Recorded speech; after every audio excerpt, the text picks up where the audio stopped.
और साथ ही साथ ग्रंथ कब उपादेय बनता है, कब श्रवण करने वालों के लिए वह उपयोगी सिद्ध होता है, तो 4 चीज़ें उसमें होनी चाहिए। वर्ण, अर्थ, रस और छंद। वर्ण, सुंदर वर्णों का चयन होना चाहिए, सुंदर उसका अर्थ होना चाहिए। ऐसा नहीं कि सुंदर वर्ण तो लिखे गए, अर्थ भी सुंदर है लेकिन रस नहीं आया, रस भी होना चाहिए। और छंद, उसमें एक लयबद्धता होनी चाहिए।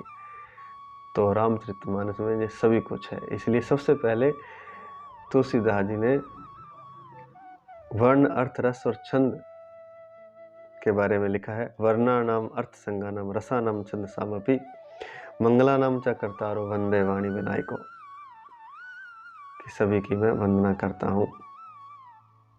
अर्थात जो वर्ण को देने वाले हैं, अक्षरों को देने वाले हैं, अक्षरों के विन्यास को मेरे मन में पैदा करने वाले हैं, उसका अर्थ देने वाले हैं, उस अक्षरों के विन्यास में रस को पैदा करने वाले हैं, और जो छंद देने वाले हैं, एक लयबद्धता देने वाले हैं, उन सरस्वती जी की और गणेश जी की मैं वंदना करता हूँ। मंगलानाम च कर्तारो वंदे वाणी विनायको वर्णानाम अर्थ संज्ञानाम रसानाम छंद सामपि मंगलानाम च कर्तारो वंदे वाणी विनायको।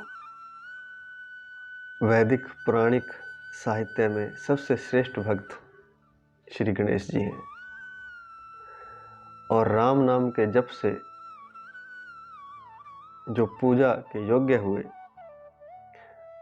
अर्थात राम नाम के जाप से जो प्रथम पूज्य हुए श्री गणेश जी, उनकी वंदना सबसे पहले तुलसीदास जी ने की है। क्योंकि जैसे नशेड़ी को नशेड़ी अच्छा लगता है, गंजेड़ी को गंजेड़ी अच्छा लगता है, व्यसनी को व्यसनी अच्छा लगता है, जैसा व्यक्ति होता है उसको वैसा ही व्यक्ति अच्छा लगता है। तो गणेश जी रामनिष्ठ हैं, तो उन्हें राम के गुण ही अच्छे लगते हैं। इसलिए लिखा है, महिमा जासु जान गण राव, भगवान की महिमा को तो गण राव, गणों के स्वामी गणेश जी ही जान सकते हैं। गणेश जी ही सर्वप्रथम नाम जप की महिमा से प्रथम पूज्य हुए, इसलिए उनकी वंदना सबसे पहले। और जो देवी सरस्वती हैं, वही जीवा पर जब बैठती हैं, कंठ में विराजती हैं, तभी मंगलदायक ग्रंथों की रचना होती है। तो राम जप करने से तो गणेश जी महान हुए, प्रथम पूज्य हुए, और भगवान राम के गुणों का गुणगान करने से, क्योंकि अनेक ग्रंथों में जो गुणों का गुणगान किया जाता है वह देवी सरस्वती द्वारा ही किया जाता है। तो उनके द्वारा गुणों का गुणगान करने से, राम जी के गुणों का गुणगान करने से सरस्वती जी महान हुई, इसलिए दोनों को वंदना की गई है।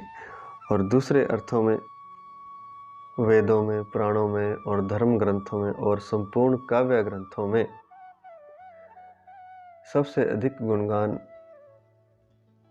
वाग देवता सरस्वती जी द्वारा किया गया, इसलिए तुलसी जी ने उन्हें प्रथम पूज्य माना, और गणेश जी तो प्रथम पूज्य हैं ही नाम जप की महिमा के कारण।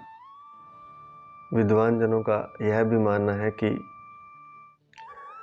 मंगला नाम च कर्तारो वंदे वाणी विनायको कह करके तुलसीदास जी ने राम और सीता जी को, श्री राम जी को, श्री सीता जी को याद किया है, उनको नमस्कार किया है, उनको प्रणाम किया है। क्योंकि वाणी जो है वह सीता जी ही हैं, और विनायकों का अर्थ होता है विशिष्ट नायक, विनायक, विशिष्ट नायक। तो विशिष्ट नायक, सबसे बड़े स्वामी इस जगत के कौन है, इस ब्रह्मांड के कौन है, वह है राम जी।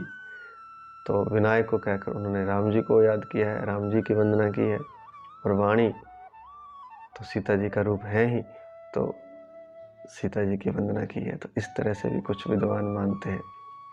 तो ये पहला श्लोक है श्री रामचरितमानस का, जो रामचरितमानस का मंगलाचरण है, उसका पहला श्लोक है, वर्णानाम अर्थ संज्ञानाम रसानाम छंदसामपि मंगलानाम च कर्तारो वंदे वाणी विनायको।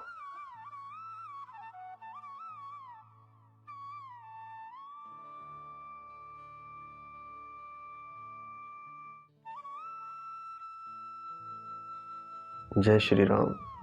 आज इतना ही।